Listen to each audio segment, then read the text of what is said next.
to A Grand Old Team, Episode 3. Statler and Waldorf ride again, i.e. Tony Haggerty at Haggerty10 on a Twitter handle, and the wonderful Kevin McKenna. Kevin, how are you? I am good, Tony. Good, yeah. And in true Scooby-Doo fashion, we're taking the Mystery Machine back to the 1980s. No, we did 1981 in the Wembley Arena five-a-sides last week. We spoke about that, and thank you for all your kind comments again. You seem to be enjoying this, so appreciate it greatly. So tonight we thought we would talk about, I've headlined it Celtic's 1980s European Cup Holy Trinity. And the reason I've done that is because back in the midst of time, the European Cup was a wonderful competition.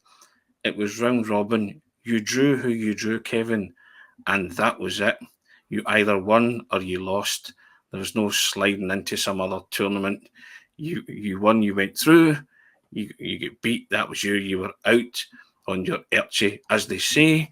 And Celtic in 1980, 1981 and 1982 drew in this order: Real Madrid, Juventus and Ajax. They played Real Madrid in European Cup quarter-finals, and they played Juventus and Ajax in the first round those years. Kevin was at them all, I believe, and he's going to regale us with some tales.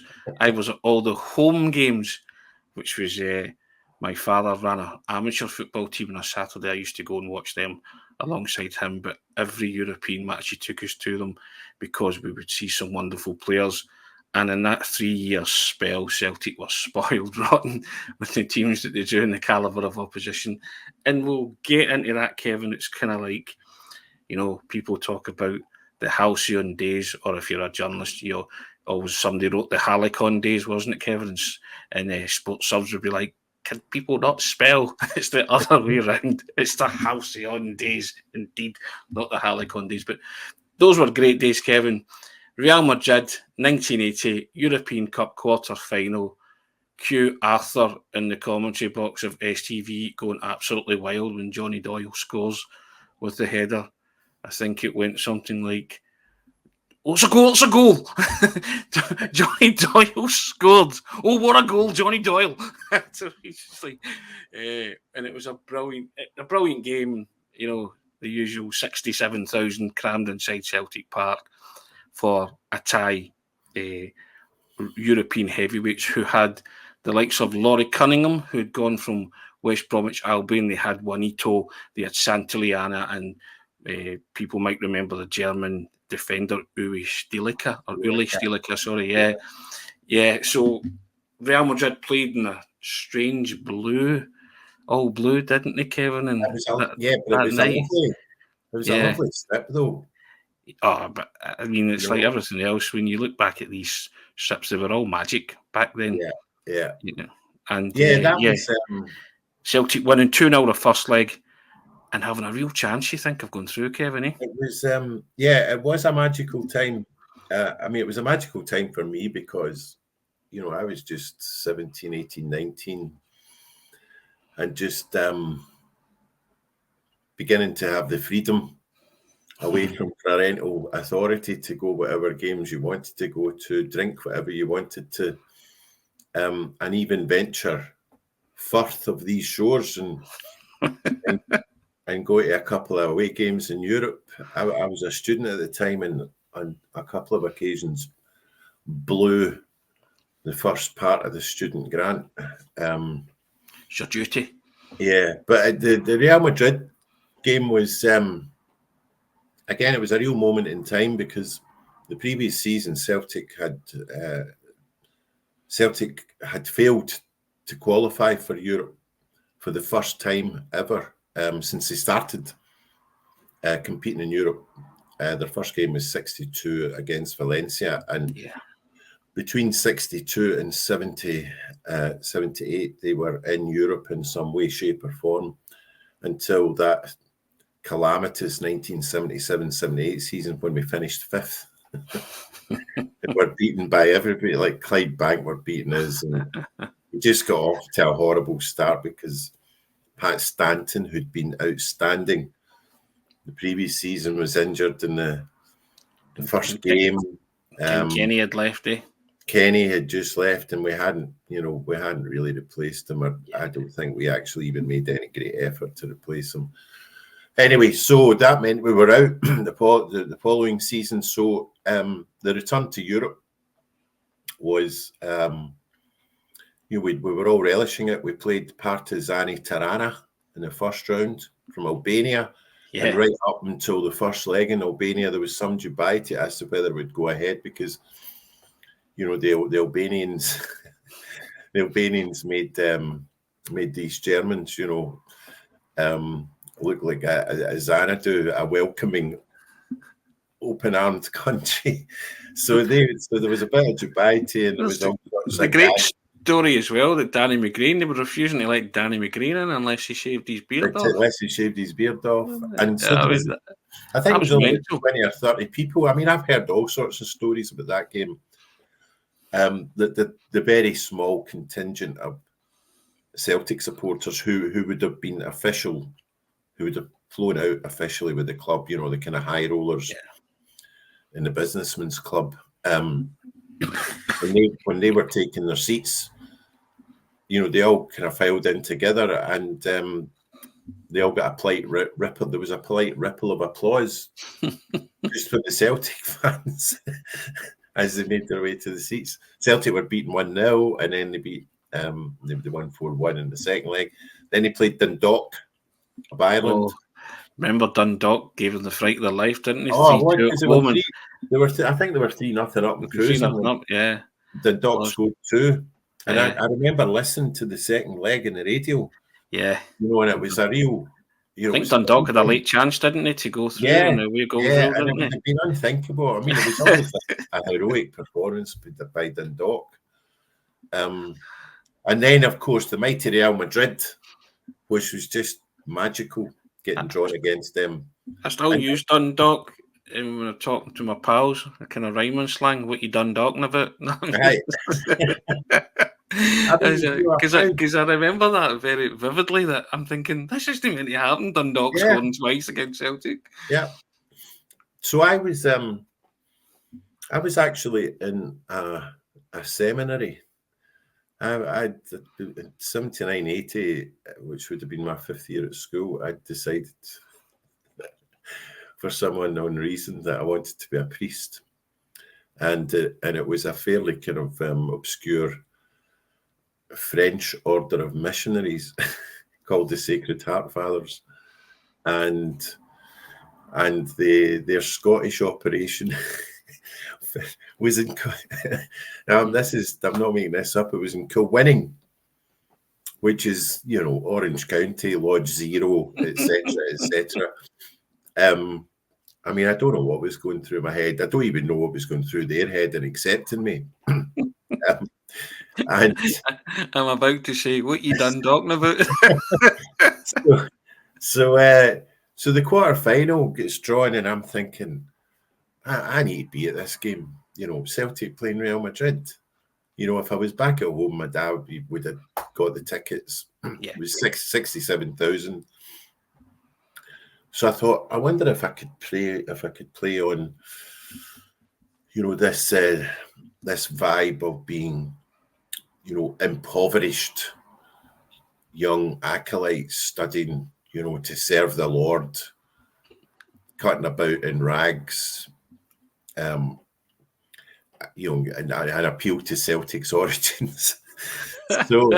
So I wrote to Desmond, with the permission of the good fathers. I wrote to Desmond White,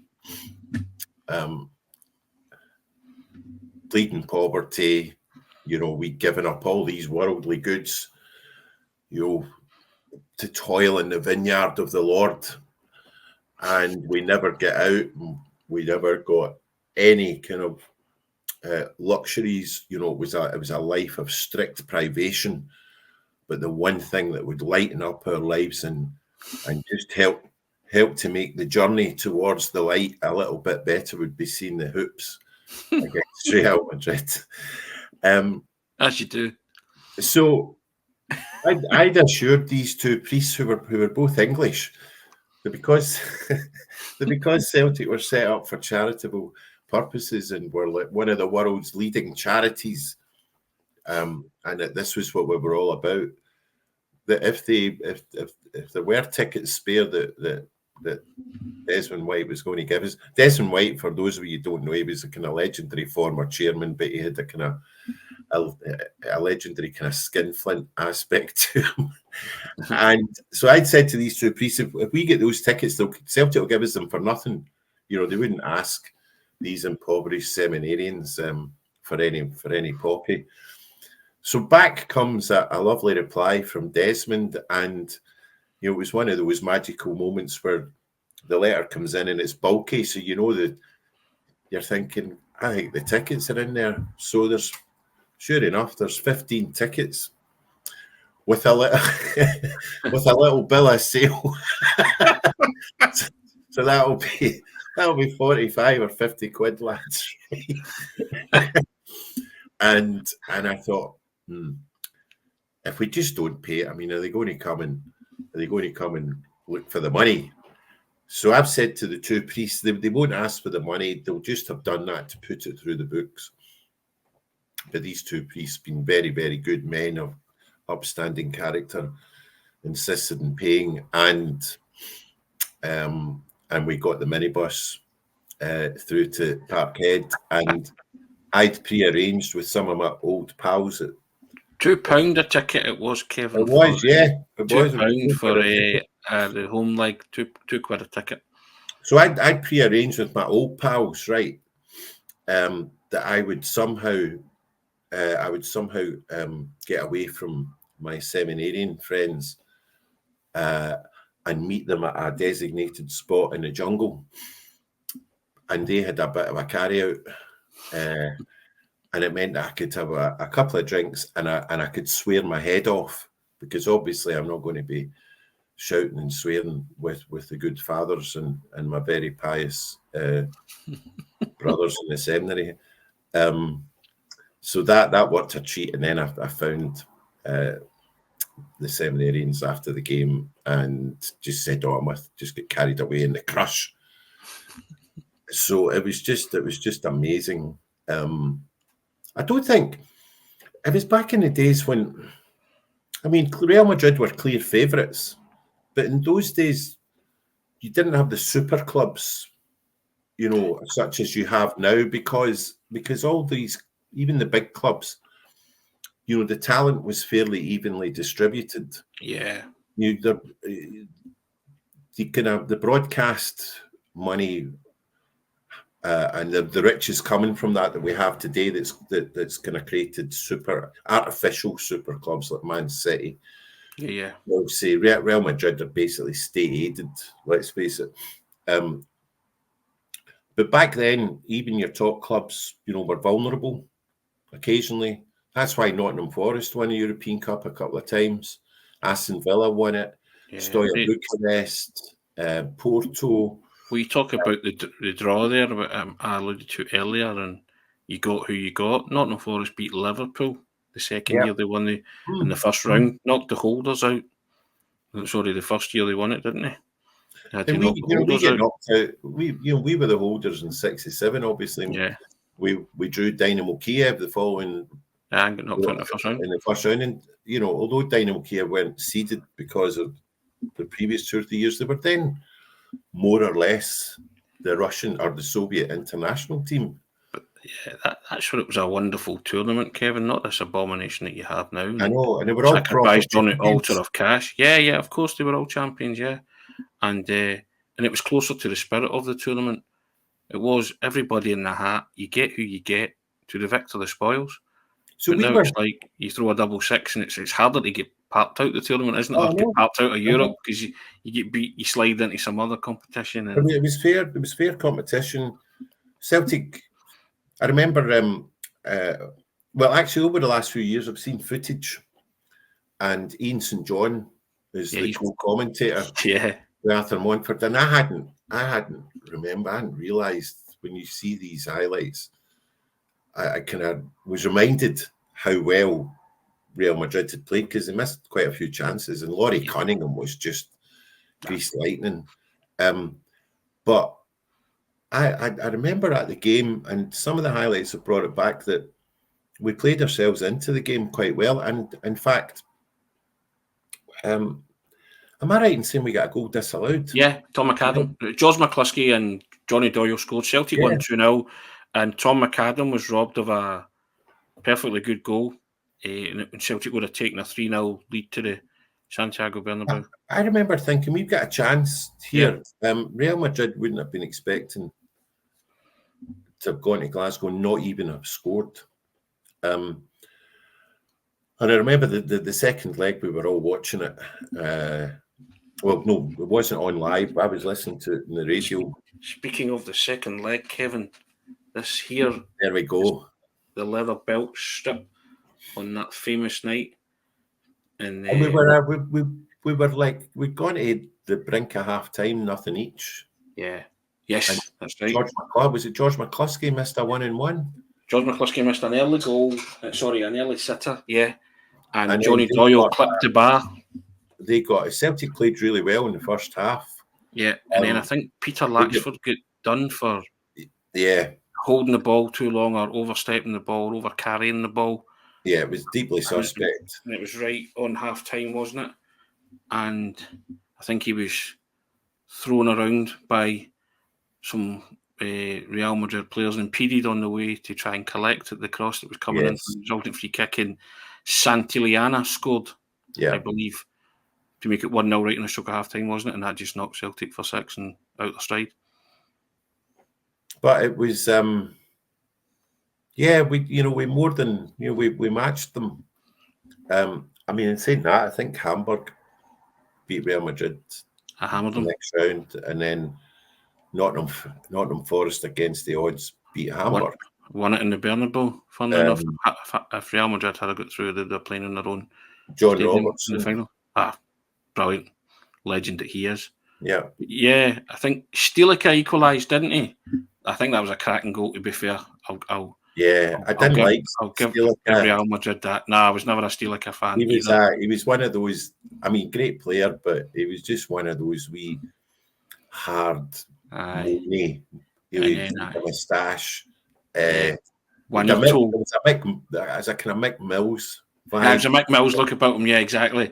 Juanito got the winner 7 minutes ago. 110,000 in the Santiago Bernabeu, Kevin. Unbelievable, eh?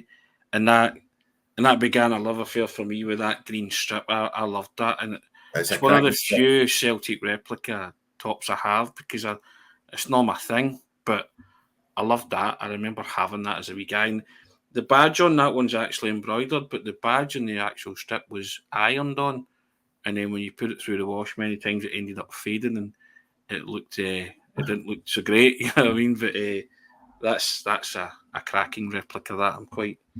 All it does is hang up in a cupboard, to be fair, but a wardrobe. But hey, it's a wonderful memento. But yeah, I mean, it was that. I mean, that was Celtic's first quarter-final since '74. Kevin. Atletico. Yeah, Atletico. Yeah, and the Madrid clubs have caused Celtic many problems in Europe at the kind of latter stages. But what Celtic didn't know is that was going to be their last kind of appearance in the latter stages up until 2003 when Martin O'Neill's team reached the UEFA Cup final, obviously. But, kind of that night, unbeknown to the Celtic supporters, it's kind of end of an era in Europe for Celtic, because they were regular finalists, semi-finalists, quarter-finalists from 67 to 74, and then obviously they reached the quarter-final in 1980, and then the kind of runs in Europe to like latter stages stuff just kind of stop. I mean, they grind to an almighty halt, don't they? See, after 74, because of Celtic's outstanding record in the years before it, we were seated for the next 5 years. So we get, we got generally favourable draws. Although we didn't really kind of take advantage of all of them. Olympiacos, Valur of Iceland, who St. Mirren just beat the other week. Jeunesse Desch Luxembourg. Luxembourg, yeah, I remember that. And then, Partizan Tirana. But see, after that, all our privileges disappeared. So it was like Juventus, Ajax, etc. I mean, that was a near miss, 1980. I mean, I don't know if Celtic would have been able to overcome Kevin Keegan's Hamburg. You never know, but do you? It's all hypothetical, I guess. But there was a touch of the what ifs about that, because I think Big Billy felt that the team had done enough and would go through, or could go through. And I mean, it was arguably should have gone through. I wouldn't necessarily agree with that. I thought that Celtic were playing at the very upper limits of their ability. That 79-80 season, we were beaten to the league by Aberdeen. With some cracking players, but there wasn't, it wasn't affluent. Side. Some of our stars at the time were still to come to, full maturity. Like George McCluskey, Tommy, David Proven. And in actual fact, in that game against, am I thinking about the Ajax game? Alan Snedden played. Set up both goals, yeah. Yeah. Who would have been seen as a sort of squad player, but he didn't really let us down. Scored a cracking OG against Partizan Tirana. I know. It's a belter, wasn't it? Top corner job. But it was just dead. It was just really magical is the only way to describe it. Those early years, because anything was possible. A disciplined, well-run team with decent players, maybe a couple of stars. There was every season there was the possibility that we could make the quarters, we could make the semis. Yeah. That was a bit of luck. We could make the final. Well, unless you're a club from the top 4 leagues in Europe now, you've got no chance in the Champions League. So the Champions League, all the competition's gone. It's basically just a vanity tournament. Yeah. For the richest clubs in Europe, and you could almost accept that if those riches were evenly spread across 10 leagues. But it breaks your heart to see some of the great Eastern European sides who are just reduced bit part players because they just can't compete. But back then, you had the likes of Dynamo Kiev, who were just a wonderful football team, and it's not the shadow Dynamo Kiev team that we saw against Rangers the other night. And that's no disrespect to Rangers, but you still had the likes of Dukla Prague competing. Dukla Prague, Slovan Bratislava. Yeah, and also you had an East German side. Was it Karl Zeiss Jena making one of the? They were beaten the finals, weren't they? They get beat, They got to the Cup Winners' Cup final in '81 and were beaten by Dynamo Tbilisi of Georgia. I mean, little Georgia. But these trips, as you say, they were always fraught with danger when you saw these kind of clubs. And you would always more or less have to beat one of them, wouldn't you, to advance? Well, we were beaten. We were put out by Wisla Krakow, the Poles.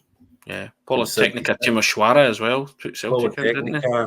Put us out with great games against Slovan Bratislava, Dukla Prague, Vojvodina. Vojvodina as well, yeah. Dynamo Kiev. And these are all names that you see now, but as you say, they're a pale shadow and imitation of what they once were, and they were champions of their countries at a specific time and were highly successful clubs, weren't they? The Yugoslavian, you got to remember that in the old European Championship, the European Nations Cup, as once was, the Soviet Union won the first one in 1960 against Yugoslavia. They got to the final 4 years later. Italy beat Yugoslavia in 1968. West Germany beat the Soviet Union in 72. So that first 10, 15, 20 years of European football, these amazing Eastern European teams with some amazing strips as well, and great players. Dukla Prague away kit, Kevin. That's what you're setting your hat on, isn't it? Half man, half biscuit. all I want for Christmas is a Dukla Prague away kit. Indeed, very 80s reference there, very niche. You can tell it's the 80s. I've got my Valdini cardigan on as well. But yeah, I mean, so following on from that, Kevin, the first round, the European Cup, 1981, Celtic are pitted against the Italian giants that are Juventus. I mean, a star-studded lineup. Liam Brady, who goes on to become Celtic manager, is in that team. Who else is in it? Cabrini, Dino Zoff, Sharea, Dino Zoff, Tardelli, Bettiga, the backbone of that 1982 World Cup winning team, and also the man who Diego Maradona remembers well, Claudio Gentile. Yeah. Now, here's a start for you, and I've maybe told people this before, or maybe not, but Diego Maradona, when Argentina played against Italy in the 1982 World Cup, the second phase, Diego Maradona was fouled by Claudio Gentile 27 times. It's record for any one man fouling another man in a football pitch, and it equates to a foul on Maradona every 3 minutes, 20 seconds. It's astonishing. Utterly astonishing. I don't even think he get booked. I'd have to check it. But, I mean, and you're talking, knee-high tackles, crunchers, the lot, everything. And I remember speaking to Frank McGarvey about Claudio Gentile, and he said he was the dirtiest defender he'd ever came up against. And under dark arts in the dictionary, it says, see Claudio Gentile, because he was the master of the dark arts of and football. Defending. Didn't he? I mean, listen, defending's an art. It's not skill, it's an art. And the Italians had it down to a fine art. Gentile especially. And, sometimes you've just got to doff your cap and say that win at all costs nature and all that. And, Celtic win narrowly at Celtic Park, Murdo McLeod goal deflected in.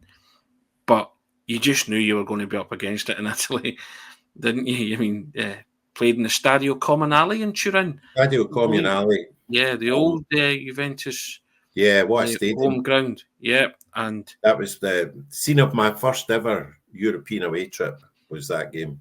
Yeah, and you knew you had that foreboding sense of doom, didn't you? When Celtic won 1-0, you had that feeling it's not enough.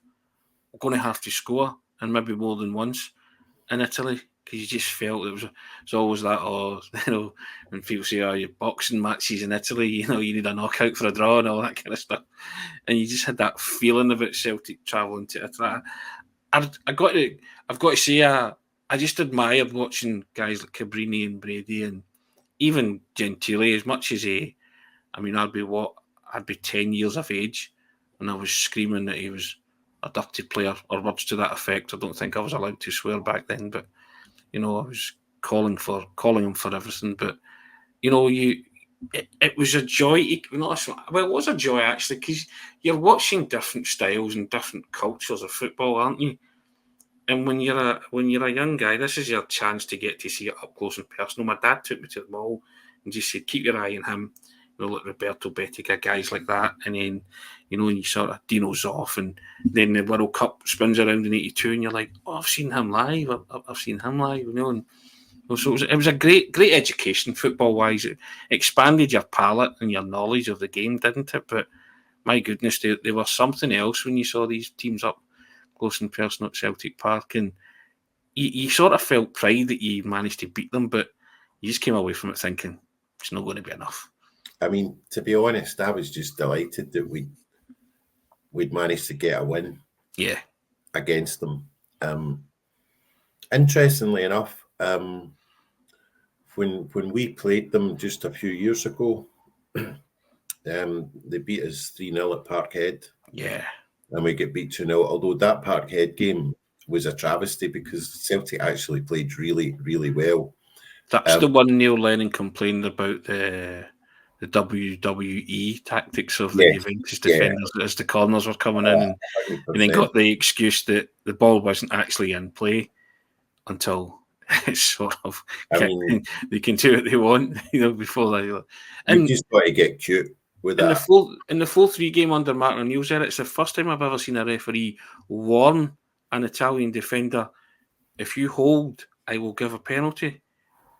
And the guy did it again, and he gave the penalty, which was one of the few times I've ever seen that by a referee and official just sort of clocking it and saying, look, that's a penalty. I know the ball's not in play, but if this comes over and you do that, it's a penalty. He gave him a warning, and he still did it, and I don't think he thought he would get punished, but he did. The point I was going to make was that after that game, when Juventus beat us 3-0 at Parkhead, the Italian press were making a lot of the fact that this was the first time that Juventus had managed to go to Glasgow and win, go to Celtic Park and get a win, because they had memories of being beaten 1-0, being beaten 4-3. They really celebrated that win. That was that they saw that as a breakthrough win. Celtic at least still had that reputation. And it wasn't. They still remember the UEFA Cup run and the teams that we beat then. That was the Effie Ambrose game, wasn't it? He stepped off playing from. Yeah, I don't know what was happening there. I mean, and they sold the jerseys. That was a misstep by Neil, by Lenny playing him. It just wasn't at the races. But getting back to 80, 81, 82. I was just delighted with the victory. I was under we were under no illusions about picking up anything in the second leg. But you still had that, it's Juventus, great team that they were. I can't stress this strongly enough that there was no such thing as a super team then. All these much wanted clubs from Spain and Italy especially, were still vulnerable. They didn't have superstars in every position. And actually, I would love to say, Tony, that I thought Celtic actually did quite well in the second leg in restricting them to a 2-0. It was 2-0. Yeah, 2-0. And I've heard from others that we'd 1 or 2 wee chances, but I don't remember. I was there. But, I was 18. It was our first, me and my pal, his first away game. We'd basically saved up from our summer jobs, and I don't think we were entirely sober from the minute we get into Turin till we left, and we were there for a week because we'd done the old Transalpino over the mountains to Turin, and met up with some Juventus fans. So you were imbibing and stuff like that, and taking in the local culture, were you, Kevin? Yeah. It was mad. I mean, I remember because it was Phil Gordon, the football writer. Yes, I know Phil very well. Yeah. So we bumped into Phil. I didn't know Phil at that time. He was over as well. We were going to Paris for a couple of nights and then on to Turin. So Phil pallied up with us on the ferry over, and we managed to get him accommodation in Paris. And then when we got to Turin, because although we'd got the tickets, we'd booked to travel, we hadn't actually booked accommodation in Turin. And Phil sorted us out because he had an Italian pen friend called Rinaldo, who was a thoroughly decent chap, and him and his fellow Juventus fans looked after us, and they also told us that the word in the street was that there was going to be trouble. Juventus at that time had a real mad squad, ultras, and they were called the Fighters. In English, they were just called the Fighters, and they occupied this part of the stadium called La Curva Philadelphia. And they were mad. They had a bit of a reputation. And so the word in Turin was that Celtic were playing Juventus a year after the European the Euros had been held in Italy in 1980. That's right, yeah. And England had played Italy. And and it was probably one of the first times where English away fans, English hooligans, really kicked off, and they wrecked Turin, or tried to, and this outraged the Italians because there was no, although they had some tasty supporters, there was nothing in this scale. So the wisdom was that there was no, the kind of the Juventus ultras were looking for revenge against the first British club that were going to pitch up in Turin after the English fans went nuts the year before.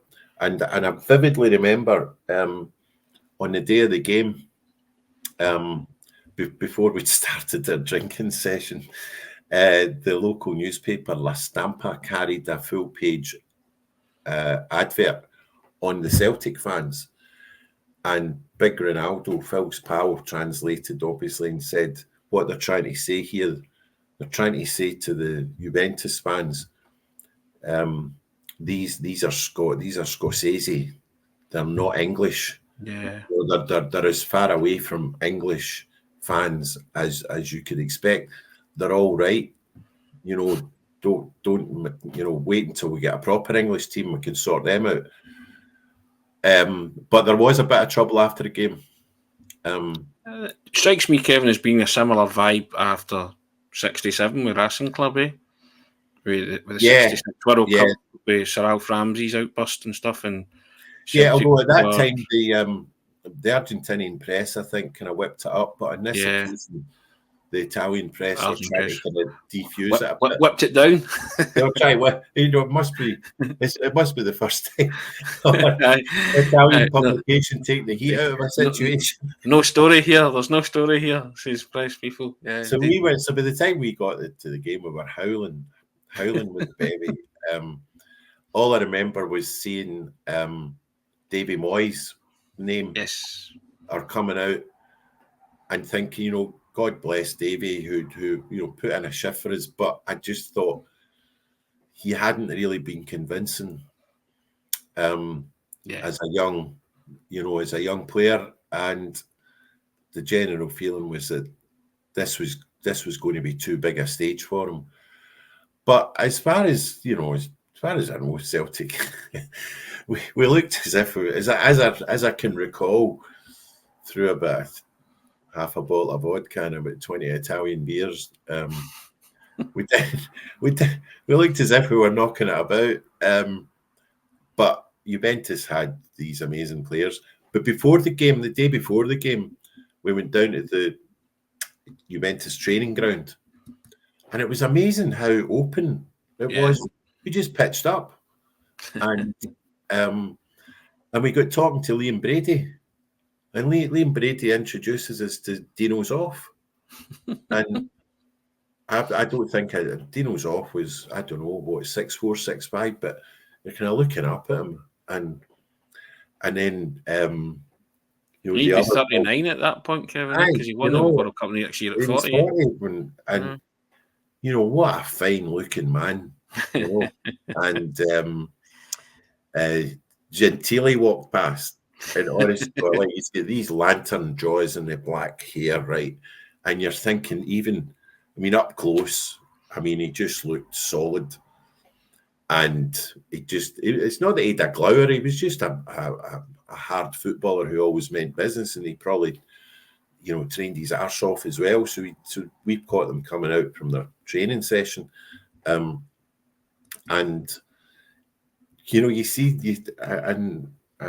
you see kind of movies like The Godfather, and you see these hits you see any movies with a hitman, right? And you're thinking, this guy, even before, you imagine standing next to this guy in a tunnel. Gentili by name, but not by nature. Oh dear. But I saw him. So Liam Brady told me and Phil and Billy that he because we were asking him about Gentili. In fact, Phil Gordon's got a photograph of Gentili and him at Celtic Park. He posed for him. Liam Brady says he's a complete complete gentleman. I'm sure he is. And loads of, and a lot more skill than people gave him credit for. But all the Italian players had skill. Like even their mad hard men had loads of skill. I mean, my favourite Italian defender is still Baresi. He's if any of you have ever seen Baresi, any defenders that you see these days, nothing compared to Baresi, who provided the security for the great Milan team of the late 80s, early. What a player. What a player. Oh, sensational footballer, yeah. I mean, Juventus win by 2-0, both scored in the first half. Virdis and Bettiga. Virdis. He's over. Another good player. Yeah. Bettiga, I wanted to meet Bettiga, and I couldn't because there was something about Bettiga. I loved Bettiga. I loved watching him in the 1978. And he had dogs. He had Doug obviously likes Bettiga as well. Clearly, yes. But I love Bettiga, and I loved he was prematurely silver hair. And again, he just looked like a Hollywood superstar. They just had it must be the most beautiful country in the world for men and women. Just their names were great as well. Their names were.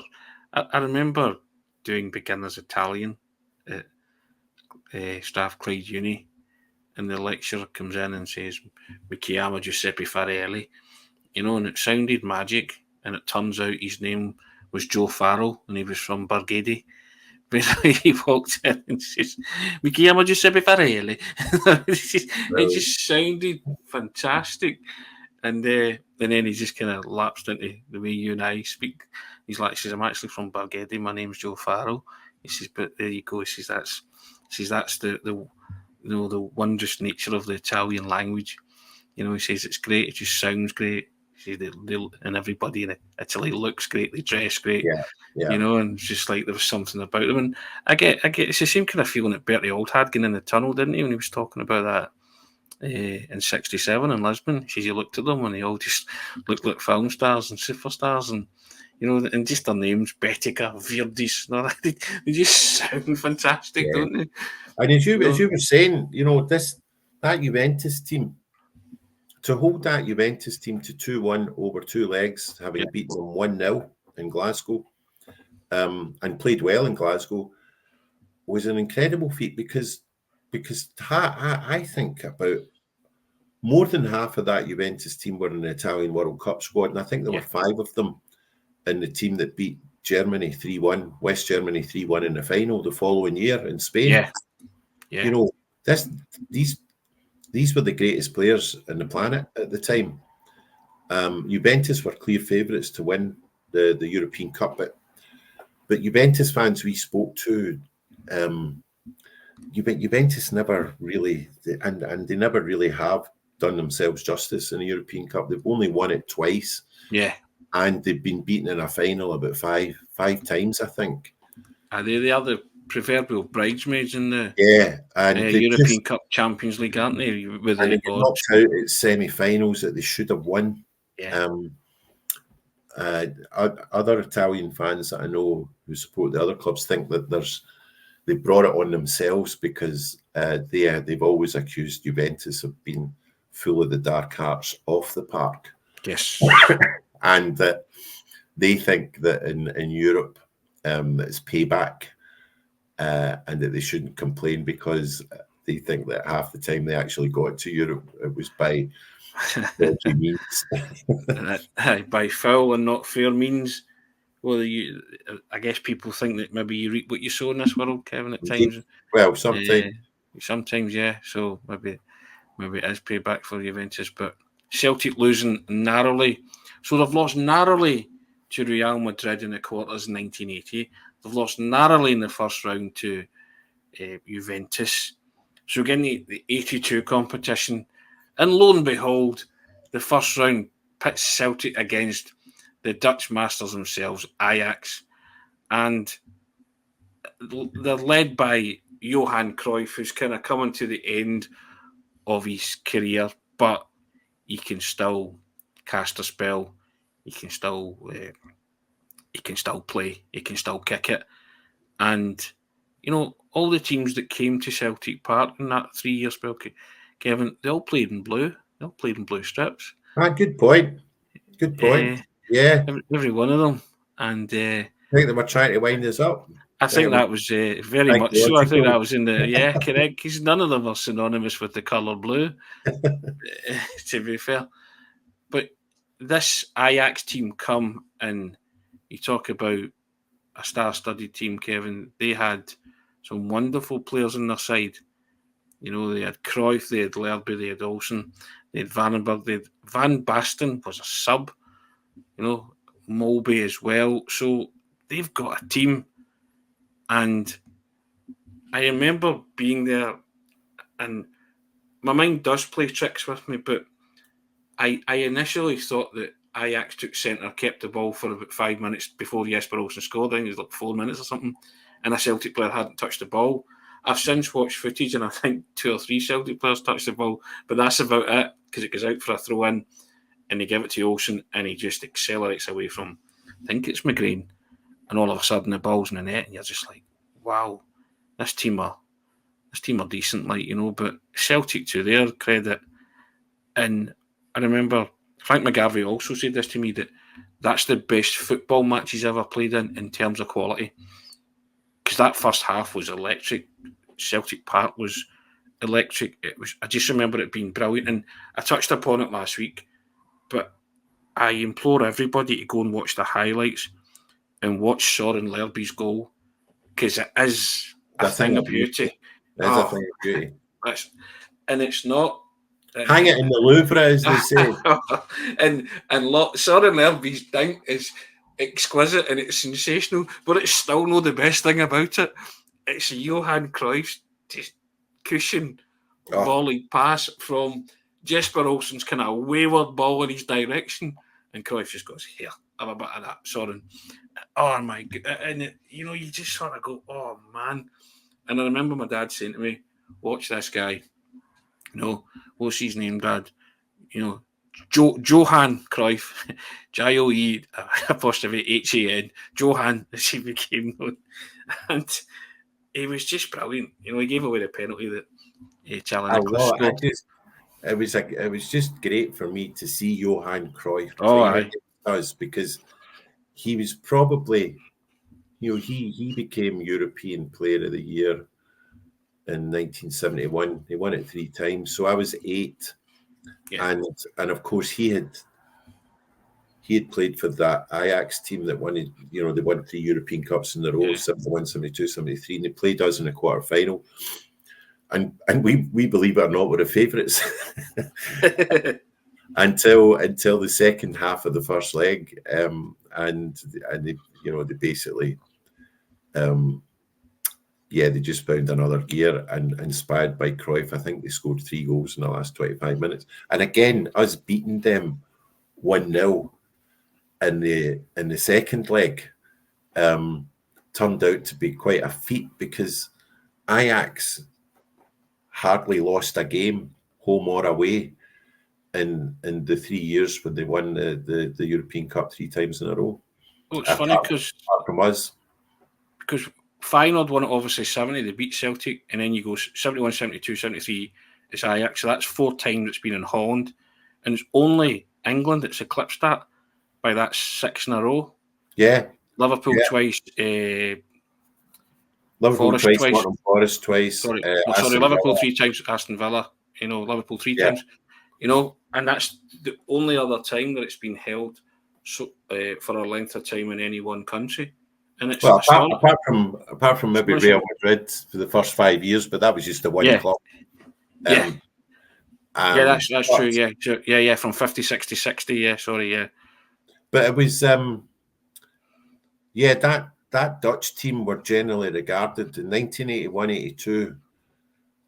The build up to that game indicated, as well as the players we knew, the quality of the players that we knew for ourselves, They were probably, I don't know this for definite, but I would say they were probably among the top 2-3 favourites for the competition that year. Yeah.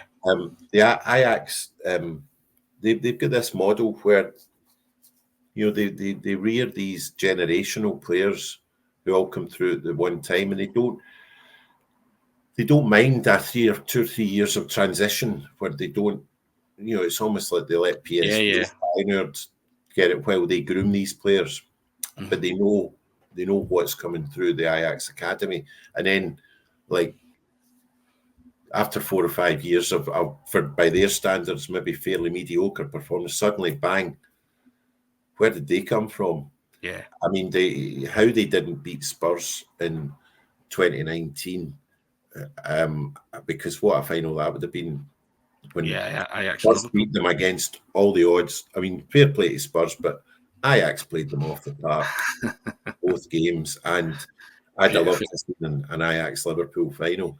Yeah. Spurs, you know, fair play to them, but who are they? So Celtic draw 2 each in the first leg. McGarvey and Nicholas score. Olsen and Lerby for Ajax. Ajax are the heavy favourites to go through. And the Demir, I get confused last week. I said it was the keep, but the old Amsterdam Stadium was called the Demir Stadium. And the only footage of it that exists, Kevin, is from Dutch TV. I think it's Ajax TV. And astonishingly, against the odds, Celtic win. 2 great goals. They win 2-1, yep. And my memory of that night is I'm listening to Radio Clyde, and Jimmy Sanderson and Richard Park are having a discussion before the game, and Jimmy Sanderson in his wee nasally voice says, yes, and it looks like Graham Sinclair is going to do the marking job on Johan Cruyff. And I flicked the radio off because I thought £100,000 signing from Dumbarton is not going to get anywhere near Johan Cruyff. As it turned out, he did. He got up close and personal because Johan Cruyff broke his nose. And I interviewed Graham Sinclair many years. In fact, I interviewed Graham Sinclair when Cruyff sadly passed away for a feature for the paper. We did a pull-out to Johan Cruyff. Only the greats get pull-outs, Kevin, when they pass away. And Graham Sinclair told me this great story that, Cruyff broke his nose and his instructions were to follow him everywhere. And he did that. And he had the game of his life, and Celtic won the match. And he said that his wife, Graham Sinclair's wife, never ever referred to one of football's greatest ever footballers as Johan Cruyff. She referred to him, that's that guy that broke your nose. Every time he appeared in the telly or in the papers or in the press, she would say to Graham, that's that guy that broke your nose. And he was like, his name's Johan Cruyff. He's one of the finest footballers to ever crawl planet football. She'd be like, no, he's just the guy that broke your nose. It's just imagine astonishing. Imagine being a player and not having just shared the same pitch with Johan Cruyff, but actually playing well against him, as Graham Sinclair did. And the two goals were great, but another kind of another bit of colour from that is that Cruyff took himself off. Cruyff had that. He was captain, obviously, and so when Ajax were a goal up, by the old away goals rule, Celtic would have required 2 goals. And although they'd done a decent job, they'd played well in Amsterdam, Cruyff obviously thinks game over. I'm getting a bit of a run around. Actually, Charlie scored first. It was Charlie that opened the score. score. Charlie scored first, then so he made the one step. So then, Celtic. And then equalised. But he's having such an uncomfortable time against Sinclair. Yeah. Off he goes, and they all thinking it's job done. They think it's job done, and then Super Charlie does the business. Waltzes round about 3 of them. Charlie scores brilliant, and I have to say I've met many Celtic supporters, and if you watch the footage, there's a guy comes from nowhere and he's doing an aeroplane down the slopes of the Demir Stadium in the terracing. And I've met many people who have told me that was them. I don't believe any of them. You know what I mean? It's the old song. I said there's a guy who works down the chip shops, wears his Elvis. He's a liar. I'm not sure about you. And I don't know who it is. Still don't know who it is. Don't really care. But it's just a brilliant moment because, as we spoke about last week, it's a brilliant Charlie goal. And again, it's on YouTube. Go and watch it if you haven't seen it. I'm sure you will have seen it, but go and watch it again and admire the magnificence of it because it's one of the best Celtic away goals in Europe. I genuinely thought then, Tony, I don't know about you, because of the way we played and also the way that team was playing that season, like the promising players from 80, 81 were coming into, into their prime. And we drew Real Sociedad in the next round, and I thought, I'm looking at the other clubs, and I'm thinking we've got a right good chance here of getting to the semi and maybe even the final. I know that you might scoff at this now, the concept of Celtic in '82. No, you made a great point earlier, but about there was no real superpowers, was there? Yeah, teams were good and they were better, but over a course of 2 legs, you could hold your own. Any team across Europe, any club that's gone to Amsterdam and beaten Holland, beaten the Ajax in their own ground, with those quality of goals, Celtic would have been regarded as, amongst the 8 favourites to win it. The games against Real Sociedad, I mean, we'll not talk about them because that's nearly an hour's up already. But we should have beaten them. They were not a good team. That was definitely one that got away. But anyway, there we go. Charlie slips George in the last minute. Yeah. And he's wee daisy cutter, ferocious trundler, as my father described it as, and just bedlam. It's great to see the when you see footage of Charlie's first goal, and even George's goal. There's a lot of skill there. Yeah, to pick a pass like that in the last minute, knowing it's your last chance, and it has to be at the edge of the box. Yeah, you've controlled it in one. You've got the entire defence. It's a bit of an angle. He's hit it, I think, with his wrong foot, his left foot, and it was a cracking goal. God, I love George McCluskey as well. Yeah, so love George McCluskey. Why the hell did we let him go? I mean, we let him go to Leeds United the following season, I think.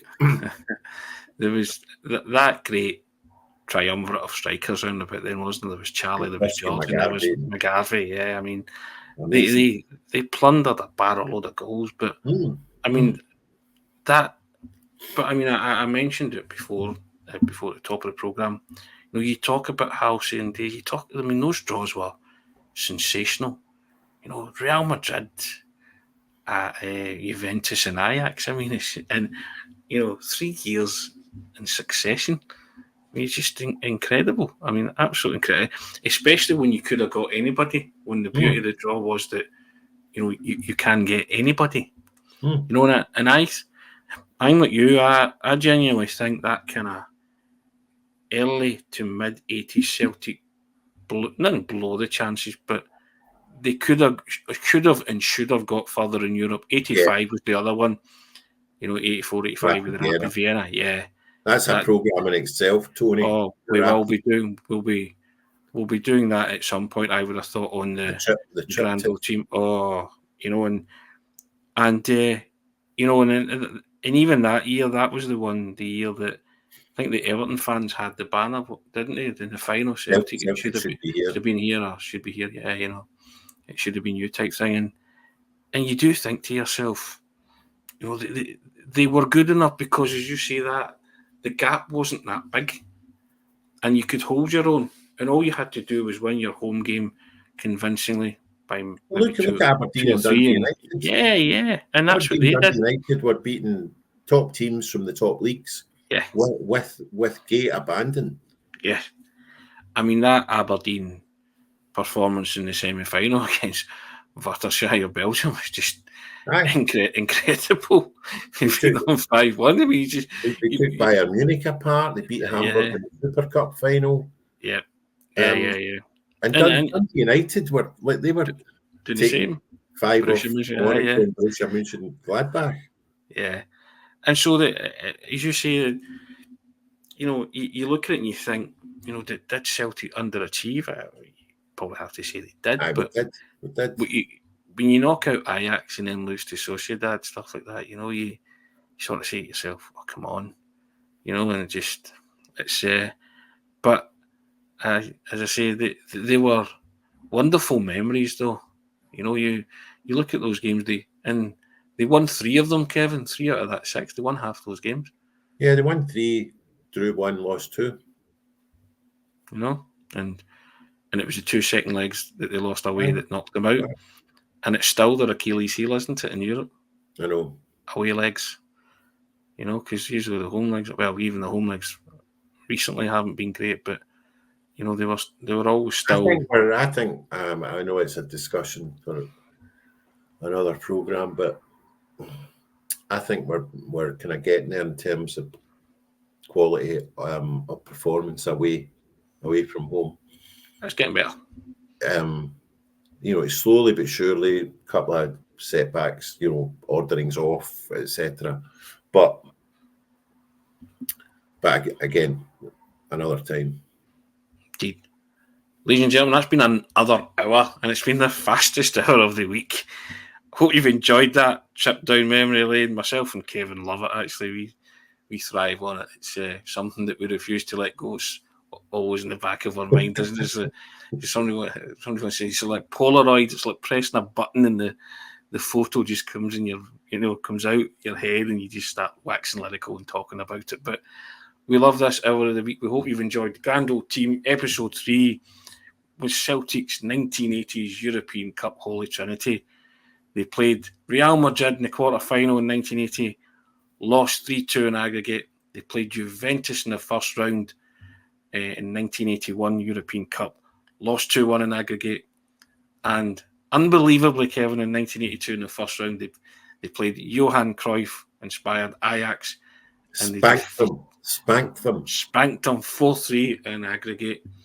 And myself and Kevin have hopefully jogged some memories of those kind of 3 golden years when Celtic came up against some European heavyweights. All that remains to me to say is thank you, Kevin, once again. My pleasure, Tony. Love Grand Old Team. And guys, if you enjoy what we do, I'll just say this once, running along the start line, hit that subscribe button. The Celtic Way costs you £4 for 4 months of top quality journalism. If you subscribe, you'll see everything that we do on the website. Just hit that button, www.celticway.co.uk/subscribe. We'll be back next week to talk about something else. I'm sure Kevin will have something in the deepest recesses of his mind that he wants to get off his chest and talk about. I'll give you the floor on that one, sir, for next week. But everybody, thanks very much, and thank you for the kind comments so far. We really do appreciate it. Thanks very much. Take care. Thank you.